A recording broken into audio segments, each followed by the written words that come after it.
All right, everybody. Well, welcome to our Wednesday ongoing coaching meeting. Glad that you're here. I hope you've had a great week so far. And we've been in a series where we've been having some outside guests come in and just encourage us. It's often helpful to have outside voices come in and just tell you what they're seeing in the world. And we have got a great one in store for you today. You've seen him before. He's come before. If you were on our call a while back, he came and did a session with us, and he is fantastic. He's active in Slack. He probably knows the answers to most of your questions. So if you have questions, you can tag him in Slack. But his name is Dave Coles. He was a missionary in Asia for 24 years. He was actually a pastor in the U.S. at a church that some folks on this call are connected to. He may talk about that. But he's a movement encourager with Beyond as well. And he's written or co-authored multiple books. So one is Jonathan Edwards on Movements is one of the newest ones that I've read, which is great. Jonathan Edwards on Movements. I'll put some of these in the chat here in a minute. He's the co-author of Bojapuri Breakthrough, which the story I was reading you a minute ago on Slack is the Bojapuri story. And he's got the whole book on it that he co-wrote with Victor John, who was referenced there as a partner of David Watson. He's a co-editor of the 2414 book, which a lot of us have been influenced by. He is the associate editor of Modus Dei, which is a great book if you haven't read it. And he did a chapter on objections to DMM, which was awesome. And last time he came, he shared some of the objections from that chapter. And he's also published over a dozen articles. Dave, it may be more than this now. I think I took this from your website, but over a dozen articles related to CPM and DMM. So you guys, we are so blessed to have him share with us today. And I just asked him to come and just share his DMM story. I mean, he was a missionary, he was a pastor, and then he gets on this movement journey. And I wanted to hear the story. I'm sure it'll encourage all of us. So Dave, we really appreciate you joining us today. Thanks for sharing with us. Thank you. I'm excited to be here. And so I'll just tell you what the Lord's been up to, and hopefully there will be something useful for you in there. It's essentially been a journey of ever expanding awareness of what God is doing in the world, how big it is, and what kind of role I can play that will be useful in it. As Chris mentioned, in the 1980s, I was on pastoral staff at a small church in rural upstate New York. And at that point, my vision was essentially to see a few people get saved and disciple them well. And that was pretty much it. I had no vision for missions, for UPGs, any of that kind of stuff. I'd taken, the required missions class in seminary and got a passing grade, but no interest there at all. But that vision grew over 10 years' time, from essentially 1981 to 1991. And to the point where I said to my wife, I don't know where we're going to go, but I can't keep doing this any longer. My soul is just restless here. I need to do something to make a bigger impact on the world. I don't know where it is, what it is, but we got to pray on this. I took the Perspectives course in 1988, which was a part of that journey and which fueled that journey as well. And that left me grappling with the intersection of what are my gifts and what are the most strategic things possible to reach the unreached. At that point, my specific burden was for the Muslim world, and in some ways still is. I just thought it is just so wrong that there are, at that point, about 1 billion, I think, Muslims, most of whom have no opportunity to hear the gospel. And here I am, leading one of 6 gospel preaching churches in a little town. And that's just not right. And so that was part of the stirring of what can I do, God? How can I make a bigger impact to reach Muslims? So we had a few in our little town, and I made contact with them, had a couple of public discussions with a Muslim leader, which was very interesting. It was good. God used it. And at the time, I didn't realize how significant it was that a couple of Muslims after that came to my home with their wife and child to ask me more questions. At that time, I thought, oh, well, he didn't come to faith. Oh, well. Now I realized that guy must have been really open to have come into a pastor's home to ask more questions about Jesus and the gospel. Anyway, that was some of what I was doing there. As I mentioned, that felt like just this is not enough to talk with 1 or 2 Muslims here in this little town. So long story short, the Lord led us to Indonesia, the Lord's largest Muslim majority nation, and also a place where there were some other Christians that I could work with, because the reality is I'm not at all gifted as an evangelist. I love it that I have brothers and sisters who are, and I watch what they do and I say, wow, that's wonderful. I could never do that. I've actually tried a lot of times and I'm just not good at it. I can preach, I can pray, I can sing, I can disciple, I can teach, I can do a lot of things, but evangelism, I'll keep swinging, but that is not my number one gift for sure. And so as I looked at the intersection of what does God usually use me to do and what must be done to reach the Muslim world, I said, I want to be somewhere where I can partner with some local believers to reach as many Muslims as possible. So that led us to Indonesia. At that point, my vision for church planting was, at this point, we'd pretty much call it kind of a traditional church planting approach. Like I said, I'd taken perspectives, and so I'd read stuff by George Patterson, stuff by Don McGavran, and there, some of the seeds of church planting movements are there. And yet, when I got to the ground, it turned out looking fairly much like what we call traditional church planting now. So in 1993, I joined a team that had a working model for church planting among an unreached people group. They actually were seeing folks come to the Lord from this Muslim group. And that model involved working with an Indonesian church under their legal umbrella to plant a contextual daughter church. Pretty good strategy. And so I saw that working and I replicated that, partnered with an Indonesian church, an Indonesian pastor who was passionate about reaching Muslims. And he gave his blessing for me to work with the team. And that team had 4 Indonesians, 2 of whom were from a Muslim background, 2 of whom were from a Christian background, but they were all fully churchified. And so the model that we were going for was to plant a contextual church, but a lot of what that meant was pretty traditional, especially in their minds. And so we, over the next couple of years, did succeed at planting a contextual church among the Sundanese Muslims of West Java. But that church did not reproduce, it did not grow large. And toward the late 90s, so I started that in 1994. By the late 90s, David Garrison's little booklet had come out, Church Planting Movements. That was about, I think, 7 years before the full book came out. But that little book, that got translated into Indonesian. We were passing it around in the missionary community. I read that and I said, oh, I need to be doing some things differently. We need to be doing some things differently. So I shared that with my ministry team and we talked about it in our meetings. And I would, seem like almost every week they'd come up with ideas. I'd say, will that be reproducible? And God bless them, they were full of ideas that would not really be reproducible.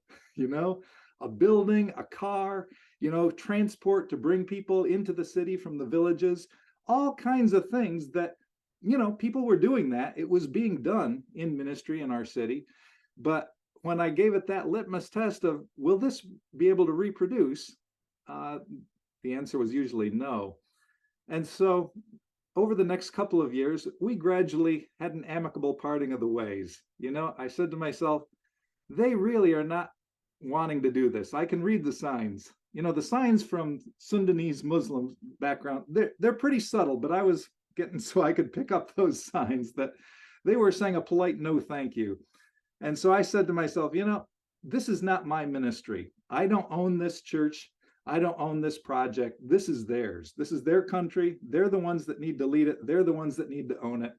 So I just was politely less and less involved in that ministry as the Lord led me into other things. I was teaching at Bible schools and I was leading a missionary team at that point of 32 adults.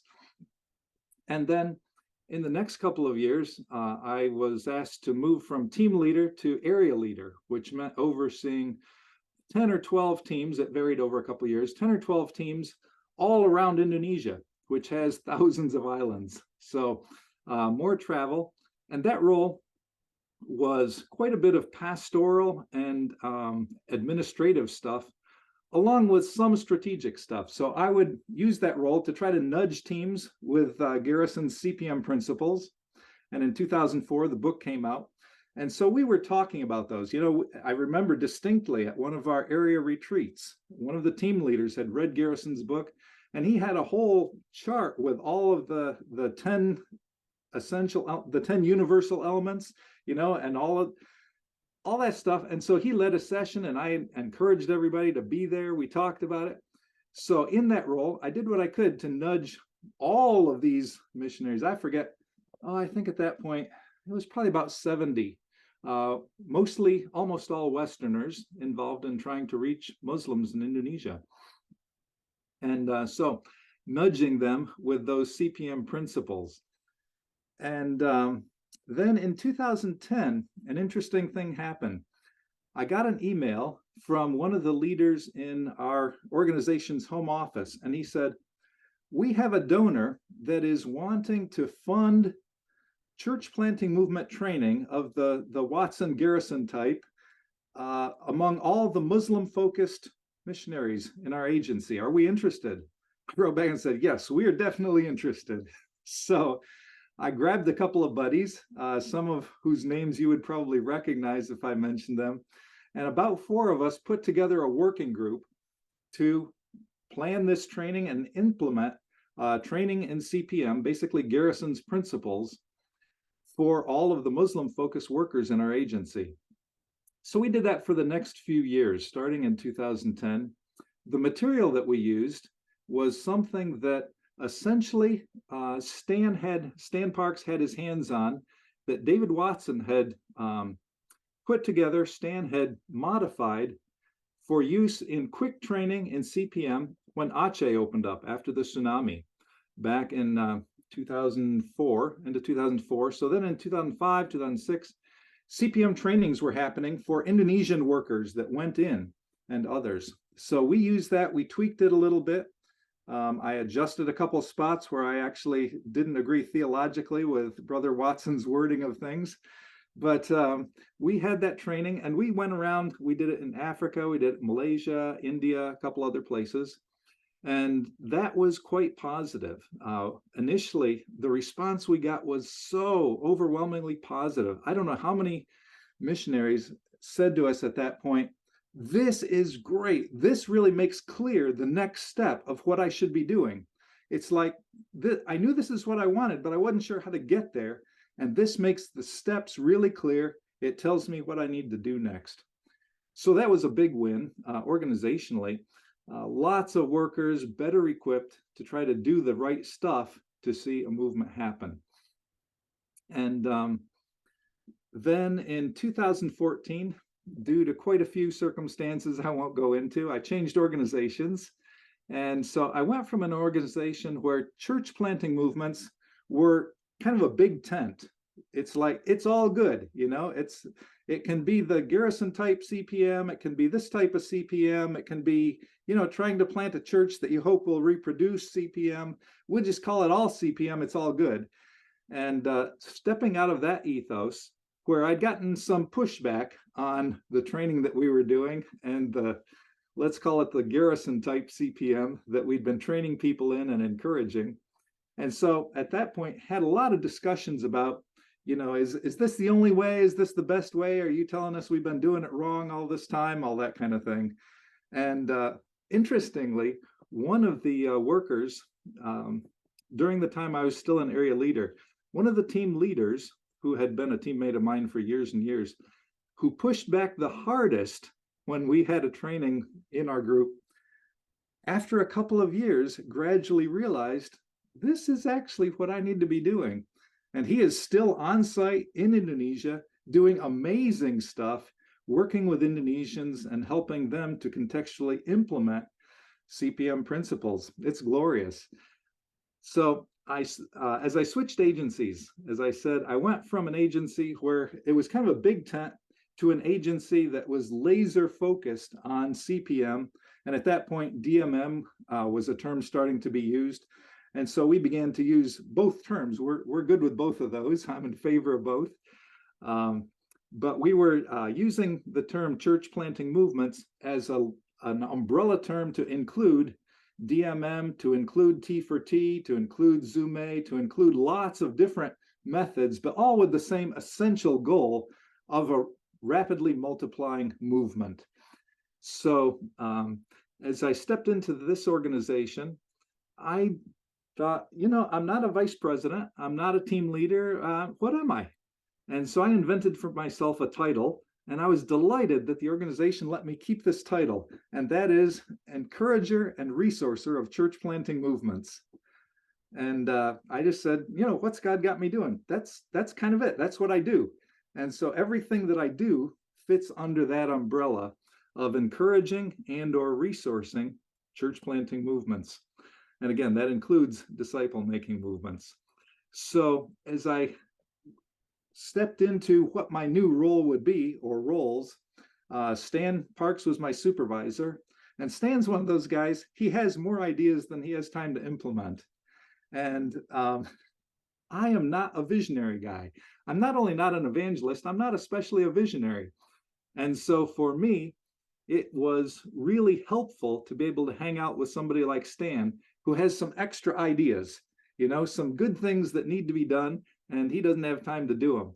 And so we began an ongoing dialogue that continues to this day of what must be done and how do we fit into that.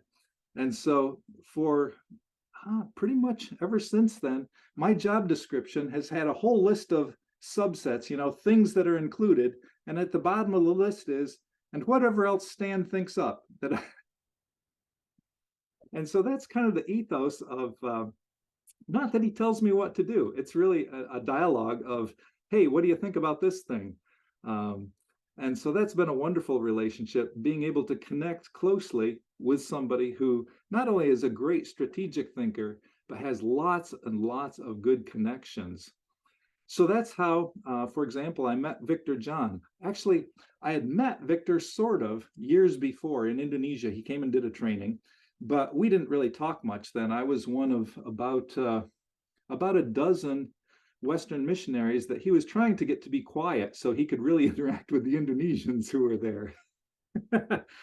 In about 2016, I think, I visited the Bhojpuri movement along with some others, and heard from David Watson, Victor, some others. And then in 2017-ish, I visited again. I was helping Justin Long to do an assessment. And during that assessment, while the two of us were doing stuff, Victor pulled me aside one day and he said, this movement's been going on for almost 20 years, and I think it's time to tell the story. Can you help me do that?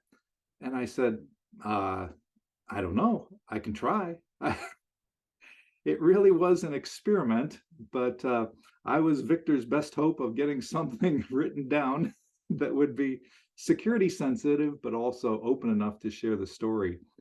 And so that began my serious writing and editing stuff, which has become more and more the thing that I do.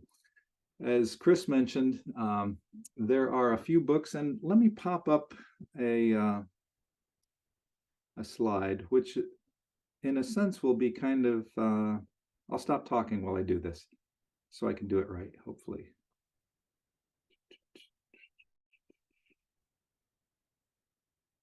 Okay, can you see that? Yes, sir. Oh, good. Okay. Yeah, Chris actually already introduced all of the books. I'm really impressed, Chris. You're paying close attention to what goes on. So the Bhojpuri Breakthrough is Victor's story. And then 2414, Stan and I co-edited. We pulled together, initially it was a Mission Frontiers issue. We had about 12 articles about stuff happening with CPM, DMN. And then I think it was Stan's idea to round out the book and add it ended up being another dozen or more chapters, way more. I think it has 40 chapters. And so kind of a quick overview, bite-sized chapters. Some of them are 2-3 pages long. It's like eating potato chips, you think, oh, just one more. Oh, this is easy. This was fun. And so that's just kind of an intro to CPM. So that's the book I steer people to if they don't know much of anything, but it covers, what is CPM? Here's some examples and so on. Motus Dei, as Chris mentioned, I was just the associate editor on that.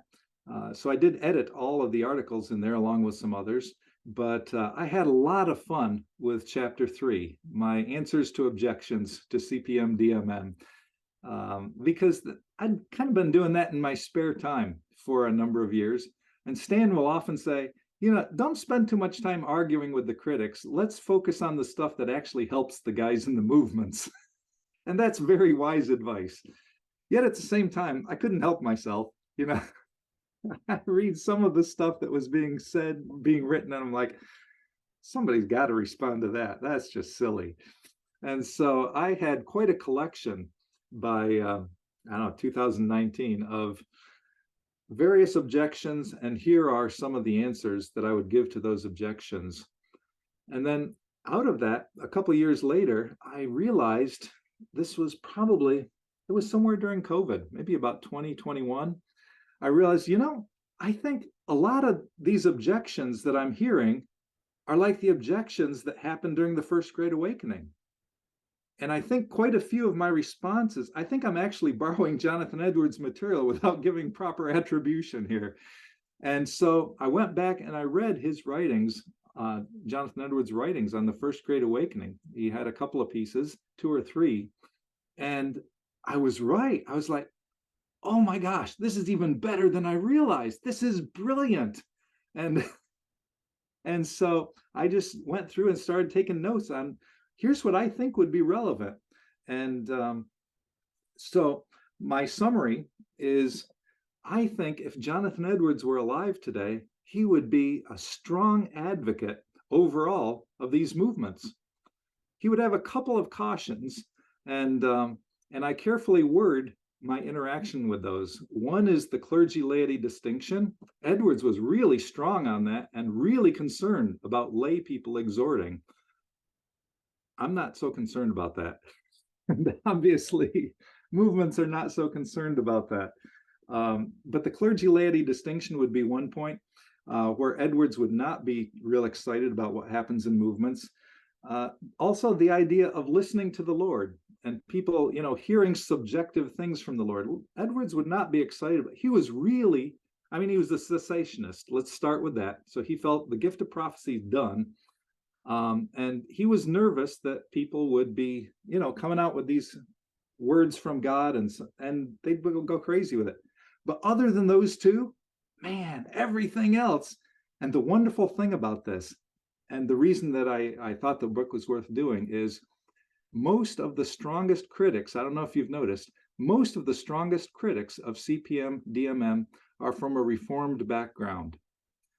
And Jonathan Edwards, he is top dog among the Reformed.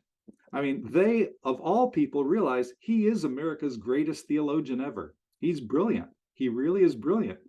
And so to take their top guy and have him be the one to tell them. So all I do in the book, honestly, 2/3 of the book is quotes from Edwards. So if you can't hack reading stuff written 400 years ago, you won't enjoy most of this book. You might enjoy my intro to it, though. So I just go through and pick out the topics and say, here's this topic, here's what Edwards would say. And the thing I love about this is Edwards' critique of the critics is devastating. He says it way more strongly than I would dare to say it.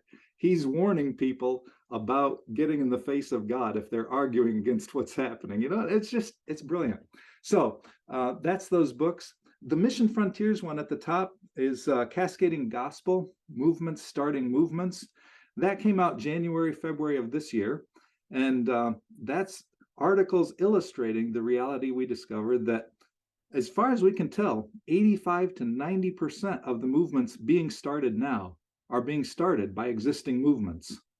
Most of them are not an American like me going to Asia or Africa to start something. We can do a lot of stuff. We can encourage, we can resource. Does that sound familiar? We can serve those movements, but the folks actually starting new movements are mostly coming from other movements who say, this good news, it's transformed our lives, our family, our community. Who else needs to hear this? And so they'll go to the tribe next door, the group next door, and it's that kind of sending. Anyway, that's available online in the archives, January of this year. Great stuff.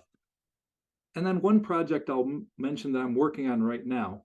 Below that, disciple-making movements in East Africa. That's an issue of Mission Frontiers from a few years ago. But the guy on the cover is Ila Tassi, and he is from a Muslim background, and he has started an agency, an indigenous agency in Kenya, that has launched other indigenous agencies in countries around East Africa, many of which are reaching Muslims. And so a little over a year ago, well, a year and a half ago now, Ila and I started working on a book to tell his story. First chapter is his testimony, which is gangbusters, how God brought him to faith from a Muslim background. And then he goes on how God used him, how he planted churches, and how he heard about CPM initially from David Watson and was really angry and irritated and refused to pay attention. And then God told him, you ought to stay and listen to this and pay attention. And out of that conviction, he bought into a new model, took his friends with him, those that were willing to come, and God has done amazing things. So that's one of the books I'm working on. And I'm going to stop sharing. I think that's probably good enough for now. You might have some questions, but I would rather talk about the things you're interested to hear about now. So I'll be quiet and let you ask questions if you have any or comments. Dave, thank you so much. Would y'all help me thank Dave just for sharing? And man, we're just so privileged to have him here. And if you guys didn't pick up on it, I mean, Dave, one of the things I'm just so thankful to you for, there's many, but one of them is many of us have been, transformed is the right word, by the literature that's out about movements, whether it's Miraculous Movements or the 2414 book or Victor John's story or Kingdom Unleashed or, Spit Matches. I just think you spending time with some of these movement leaders to put their story in written form so that we can enjoy it and be challenged by it, I think, Dave, is just going to continue to transform lives as your writings have already done so far. So I just, on behalf of all of us, thank you for what you've written and thank you for what you're continuing to write. Really, I think it's a big deal. Praise the Lord. Yeah. I'm really excited about it. I am just pumped. I love what I get to do. It's awesome. I can't wait for the one with Ila to come out. It's going to be great. When will that come out, Dave? Do you know? Well, Lord willing. Yeah, you never know. Ila and we would love to see it out by the end of this year. Okay. There's one major editing issue I need to work through, and we'll see how fast I can get through that and then get through the publication process. Right. But this is really top of my heap. And I've got a bunch of other projects, but this one we're pushing, and Ila is politely asking, how soon can we get this out? How soon? So pray for that. I would love to see it out by December, but you never know with the publishing business. Amen. And Dave, Ila's come and shared with us before, and some folks on this call are connected to him, and we all resonated with what he shared. So I know all of us will be picking it up. So you'll have to come back and tell us about it once the book comes out. Dave, sounds good. There's some questions in the chat, and I have a couple of questions, so I'll just ask you some, and you can take them wherever you want to go with them, and spend a little bit doing that, and then we'll send everybody to their breakout groups. So first thing, Dave, I just want to ask you kind of a broad question, because you're kind of connected to so many movements around the world. You kind of know what's going on in the world with movements. And some of us that are working maybe in a Western context may not be as familiar. We've read some of the books. What's just encouraging right now, Dave, in the movements world overall, in terms of growth of number of movements, where movements are breaking out that they haven't before, just from your vantage point, as movements are multiplying movements, you said that, what's exciting right now in the world of movements? A couple of things are really exciting. First, just the fact that they're happening is amazing. It's unbelievable. I think about when I was getting ready to go to Indonesia, what it looked like to try to reach Muslims or to plant a church among Muslims. It was like, the stories were, you might reach a couple, you might reach a few and half of them will backslide. But the stories of reaching Muslims back 35 years ago were pretty abysmal for the most part. And the fact that now so many of these movements are happening among Muslims is astonishing to me. It's just glorious. And so that speaks of a huge, huge shift in terms of the Muslim world overall. Stuff is really happening. The fact that David Garrison could write a book about a win in the House of Islam, that is astonishing. And to be able to see that in 9 different areas of the world, very strategically described, God is doing amazing stuff with movements. So that's encouraging, just the fact they exist and are happening. And for me personally, especially among Muslims, which looked so hard 35 years ago. And I was just like, okay, somebody's got to face the giant, even if it looks like Goliath. And now God is doing amazing stuff. Not easy. I mean, some of the stories of what brothers and sisters are enduring in Muslim context to share the gospel, it's pretty scary, pretty horrific, pretty sobering, I want to say, but it's awesome. So, number one, the fact that the movements are happening. Number two, the fact that in the last 10 years, so many times people have said, okay, that can happen there, but it's not going to happen here. You know, we've been working here for X number of years and we know this context. And, you know, so many said to David Watson, okay, that happened among Hindus in India. That's not going to happen. You don't know our context. In fact, one or two of the African leaders said outright to Watson, you don't know my context. I've planted churches among Muslims. You don't know anything about reaching Muslims. So don't give me your, Western model that you think worked great among Hindus in India, because I know my context. It's not going to work here. And those are the guys that God touched their hearts and now are the well-known movement leaders in Africa. More than one has said that, 3 of them at least. I've heard say almost those exact words. I'd been reaching Muslims already, but God stirred me to a much more fruitful model.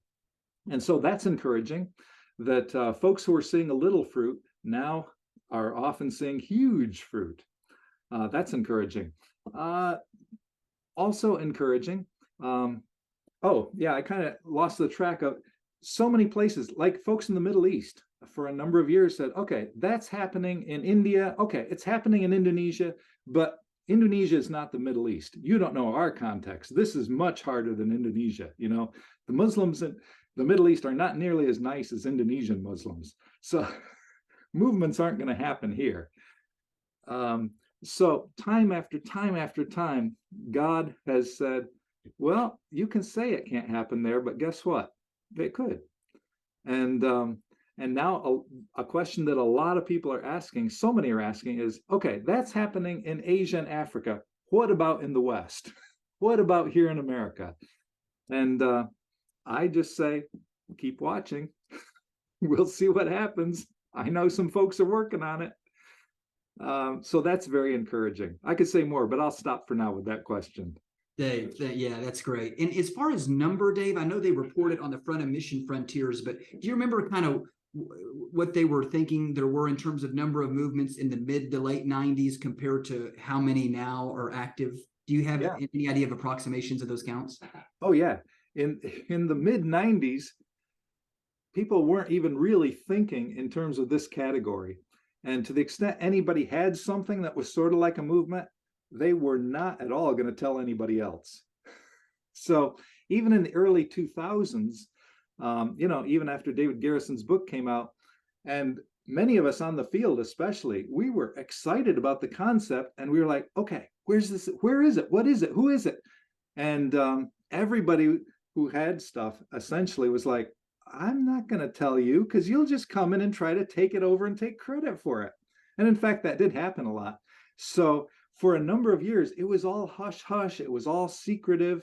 And so I was well connected. I knew Stan Parks. He lived in the next city over. He lived down the street from me.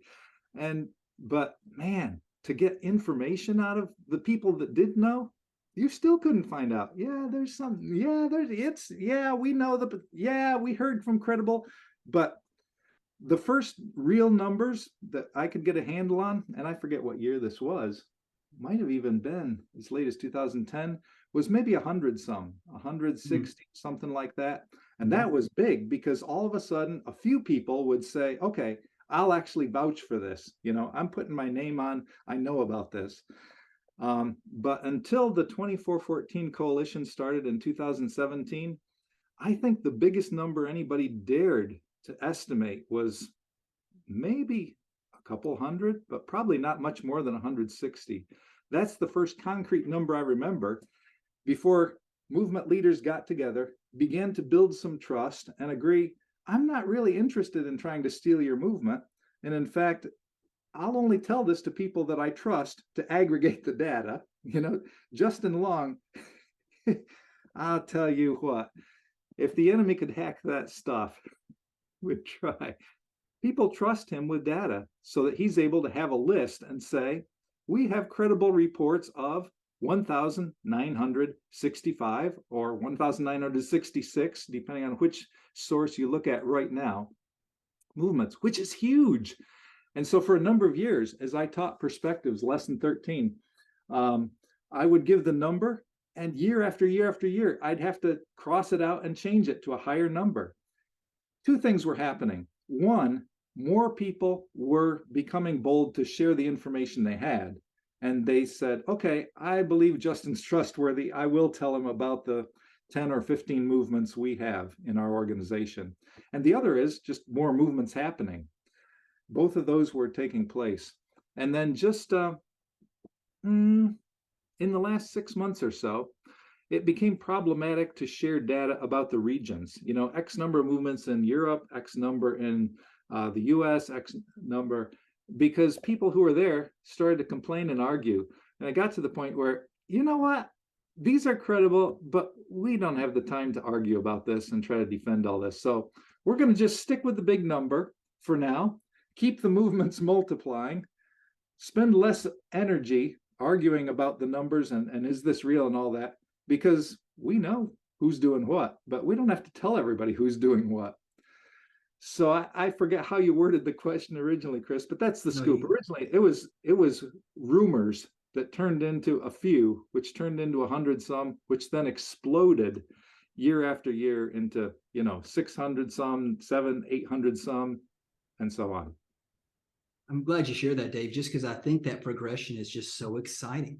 It is. We're discovering ones maybe that already existed, but new ones are being catalyzed, and many of them, like you said, by other movements. So I wanted the call to hear that I knew it was somewhere around 2,000, maybe just under 2,000 active movements in the world. And you guys, that's a praise of the Lord for that. That's just amazing. It is. And I'll add to that Justin always says, and I should say this, that number is the floor, right, not the ceiling. That's the ones we're confident of. And we can also be confident there's a bunch more we don't know about yet. As movements are planting movements, we just haven't gotten all the reports in yet. And there still are some that don't report to Justin what they do. So we're sure it's higher than that, but that's the number we're confident of. I love it. I love it. Dave, a couple of questions from the chat. So you've mentioned Perspectives a couple of times, and Tim asks, Tim's in Canada, and he asked, would you suggest Perspectives, the Perspectives course for folks today, or is the DMM training accomplishing the same things? Depends which folks. I'd say for regular churchgoers, general missions interested people, I think Perspectives is useful. It has a lot of good material in that, in terms of the biblical foundation, which is useful, the historical background of the kingdom expanding since the time of the apostles, a lot of good, very good material on cultural understanding, what's involved in cross-cultural interaction, and then the strategic section, which involves material about movements. And since they asked me to be the associate editor for lessons 13 and 14, the 5th edition, which Lord willing comes out next year, will have even more stuff about movements. So Perspectives is definitely movement friendly. In my estimation, in the past, it's been almost too friendly toward insider movements, but that's a whole different conversation. But definitely it's movement friendly. And so for general churchgoers, yeah, I'm in favor of Perspectives. For folks that already have a lot of cross-cultural experience or training and already a lot of strategic understanding, maybe you can go straight to the DMM training. Or if you're hoping to have them do it just in your local context, maybe straight to DMM training. But I'll say Perspectives is substantial. It's a hefty course. The reader is big and fat. You can audit the course, so you don't have to do all the homework and everything. It's a lot of reading, a lot of thinking, but it's good stuff. So I'm still in favor of Perspectives. I wouldn't say everybody should take it, but it's very good for those that have the time, the energy, the inclination. Good foundation. Thanks, Dave. Yeah, our family took it years ago when I was still in college ministry, and it Dave, to your point, made a big, before I knew anything about movements, made a big impact on our lives just in terms of giving us a heart for the nations. And Yeah. that's when we had as a result of that class, we had our first exchange student from Thailand come and live with our family. Cool. It was a big deal for us. Hey, Dave, another question in the chat. And I think there's a couple that are similar to this, is what season of, and we asked Cindy Anderson this a couple of weeks ago, what season of DMM do you see us in America presently? Bob is asking. What season of DMM do you see us in America presently? Oh, man. It's a loaded question. It sure is. I suspect just among those on this call, it's in a number of different seasons. I think so many things are being attempted and so many people are catching on and trying things, experimenting, following the Spirit's leading. I think we've got everything from some folks just catching on, some folks that are trying a few things, some folks that have reached a couple folks, some folks that have found a person of peace and started a group. We've got some folks who have a generation or a couple of generations. And then in some cases, we've got some full-blown movements, more than 4 generations of house churches that are multiplying. I will hasten to say, to the best of my knowledge, many of those full-blown movements are among groups and people who have a collective sense of identity. They have a group. They're not lone individuals. They're not being reached as lone individuals. Sometimes it's immigrants. Sometimes it's people from another culture or country, but people who, when they are on a spiritual journey, are ready to bring others with them. Because that's really key in movements, is it's not just one individual trying to reach more individuals.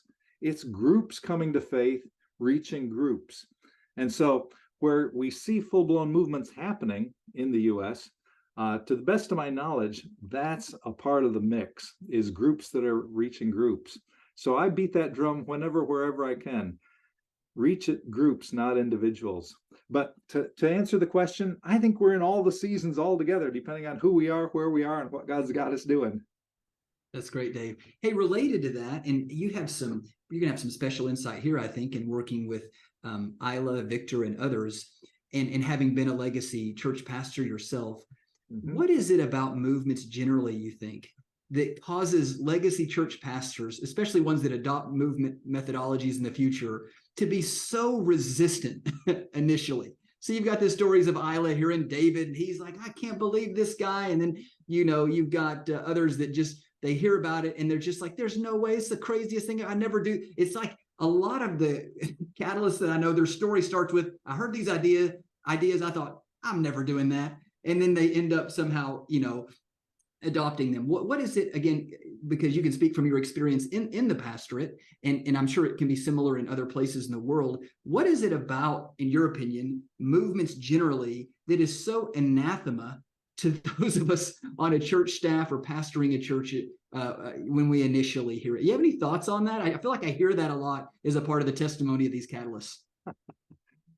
I sure do. And I appreciate Tim's comment in here, money. They see support leaving the church, which is part of it.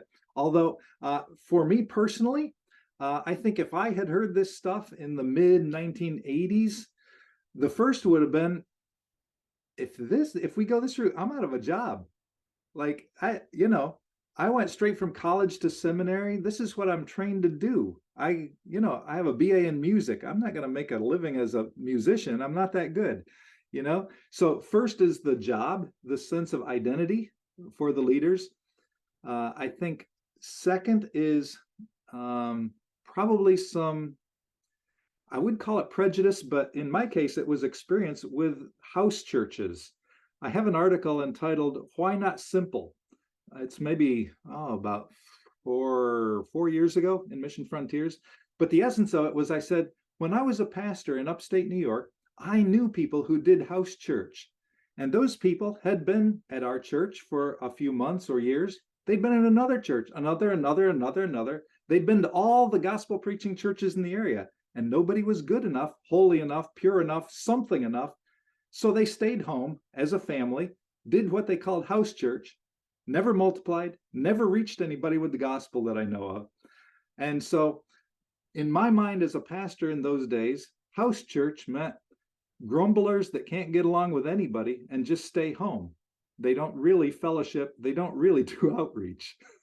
So that certainly in my mind was a strong one. I mean, I knew lots of families like that, lots of nice people that I had pastored them for a while, and they were just off in the woods, literally off in the woods in upstate New York. So the role and identity of the pastor, the house church prejudice, the fact that it's radical, I mean, it's unknown. So that's always, it kind of gives people pause. And then probably sometimes, yeah, not always, but sometimes it's a mixture of hearing things that are offensive, things that sound like people are anti-traditional church, like you guys are losers, you know, you're not doing anything, which is painful even if it's true, you know, and it's not always true, but it's painful to feel like people are attacking you. So there's that. And the money thing, as Tim said, when people leave to do something different, yeah, there's a sense of loss. So a lot of it, I think, is just a reluctance to let go of what's familiar, because as you're well aware, it's a whole model of how church has been done since the time of Constantine. And it's like, you know, this worked for thousands of years. Well, what's that? 1,500 years. This is how the church has done it, and it's worked okay so far. Why would we do something so radical and weird? So that reluctance, I think, is part of it. Oh, and the building. You know, we've got this building. What are we going to do with a building if we don't do a building? It's pretty radical. But in my mind, those are the big threats. Some theological, some monetary, some in terms of role and identity. There's probably others that I'm not thinking of, but that's enough on that. Dave, that's great. No, it's in it. I love hearing the story because they'll share things like that, and then they went to the Lord and prayed, or they thought, I'm going to give this a try, or you know, what I'm seeing right now is not reaching my people. Maybe that Watson guy, he's crazy, but it's at least worth a try, you know, or something. And they see awesome things. So I'm sure you've seen that's a consistent theme in some of these stories, especially when it involves legacy church pastors hearing about this the first time. Yeah. Hey, Dave. Something else in the chat, Jim's asking, I think this is a great question. As you've worked with several of the other movement trainings, you are familiar with T4T, he mentioned Zume, maybe Four Field, some of the others. Are there elements and strengths from those that would be good for us to learn as DMMers? So Dave, this group's primarily been trained in DMM. They know of T4T and Four Fields, like Jim saying Zume and some of the others. Can you think of some things from some of the other, I know Stan calls them approaches, you know, that could lead to CPM, that would be especially helpful to those of us that have been primarily, you know, trained in DMM? Anything come to mind? Well, I will preface this by saying I am a very huge fan of DMM. So,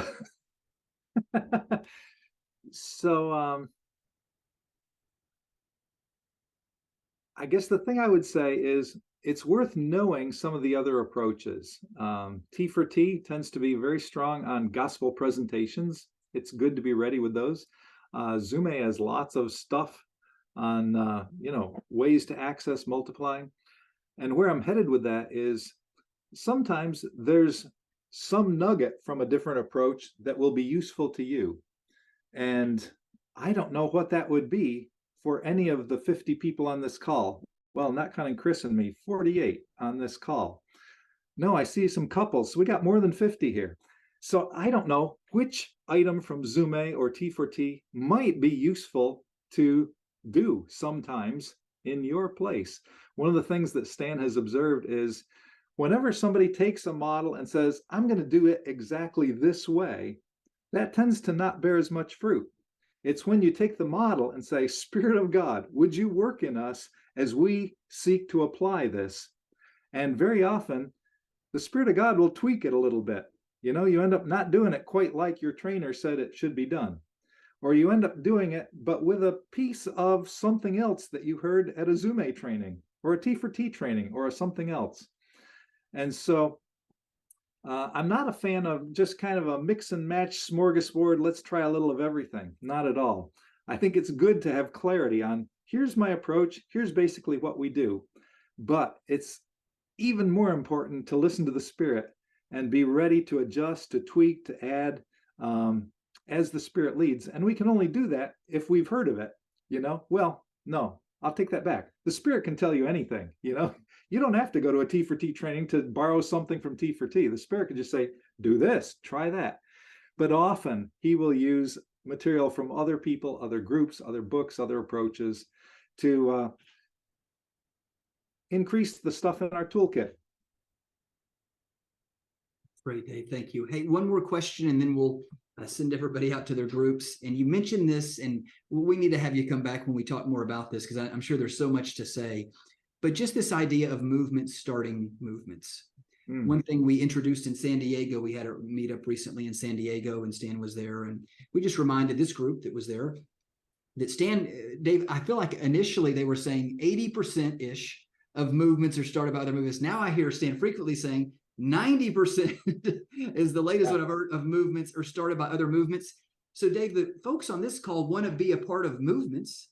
90% are started by other movements. So what could be, obviously the Holy Spirit would have to direct us, what could be some of the implications of that for those of us, Dave, that are trying to catalyze movements, in our various areas? We were really talking in San Diego about if the Lord's led you to catalyze in a certain area, that's great, but maybe also look for opportunities to serve, because if 90% of movements are started by other movements, there may be some ways with giftings you have or resources you have to serve other movements to help them grow and multiply. So just, Dave, you kind of know the group that's here, again, mostly people trying to start movements themselves in their areas, but yet we know 90% of movements are started by other movements. Dave, what does that mean for us? How can we be involved in that? We've been throwing around the movement servant term some. We'd just love some of your thoughts on that to close us out today.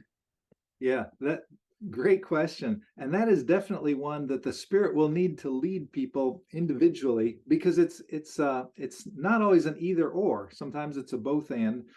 And since you've been tossing around the term movement servant, many of you are probably aware of the 2 articles Stan and I co-wrote that have that in the title. If you're not familiar, just Google, in quotes, movement servant, and then Stan Parks, Dave Coles, and you should pop up 2 Mission Frontiers articles.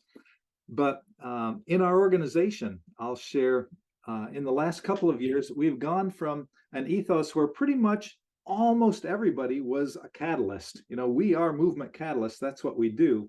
And people like Stan and I were the oddballs, because I was just trying to, help these guys out in whatever ways.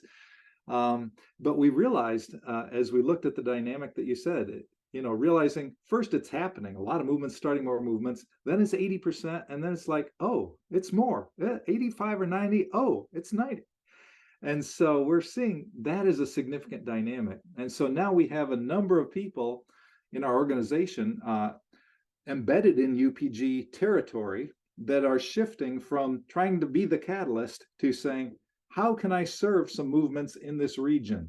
What's going on here that I can connect with, be a part of, that I can serve? And I'll hasten to say, it's not a simple process. In a number of cases, there's a movement that could use somebody like this, and we're trying to match somebody, and it's not a quick, easy fit. It's not simple. And we have a number of folks that are kind of grappling with, I want to, become a movement servant, but there's no movements happening anywhere around me. There's none in this country that we know of, and so that may not sound very encouraging, but that's kind of where we're at in that wrestling of, we got to be saying, God, what does this mean for me? With my gift, my experience, my context, where I am, what you've called me to, my vision, how much should I be catalyzing? Is there some way I could serve a movement somewhere? And if you sense the Lord nudging you to somehow serve a movement, talk with us. I think those articles have an address that Stan made up for, especially for people that want to be movement servants. But you know where to find us anyway. And we would do our best to connect people in any ways we can to serve movements. I mean, at this point, I could use another person or two with some gifts in editing because the projects are just coming. And I've got more than I can do right now. Has to be somebody that's really sensitive to cross-cultural dynamics, trustworthy, but a good editor would be very helpful at this point. And I've got a couple, but I could use some more. Oh, I see Kathy Murphy smiling really big. I'd love to know what you're thinking right now, Kathy. You guys, Dave just offered us a great opportunity. I'm sure there will be many more. Stan and I plan to do a series soon on this coaching call, just on movement servants, again, what they are, how you can be involved. We're looking to, Dave, right now, partner with some movements to try to figure out if this group of folks can serve a number of movements. But Dave, one thing we'll close with this. We need to go to groups that I'm sure Stan's told you, but what was cool for us in doing some things to serve movements is, and I told the group in San Diego, sometimes, this is not why you do it, but sometimes the movements that you're serving also have a vision for the area that you're passionate about, and they just haven't made it there yet. And so our own experience, Dave, was there's an area of the world we were really passionate about. We started working with a movement, serving them in just some of the things they needed. And we just mentioned, oh, we're passionate about this area of the world. You ever considered it? And possibly because of that partnership that was already established, they said, let's do it. And we have seen more happen in that part of the world as a result of this movement family getting involved than we had ever seen maybe ourselves in the last 10 years. Yeah. So Dave, it's so neat that we can help movements multiply into areas they have a vision for. And sometimes they have a vision for something you have a vision for. And, they may want to partner with you in that. We saw that and it was a lot of fun. So we'll talk more about that in the days to come. That's great.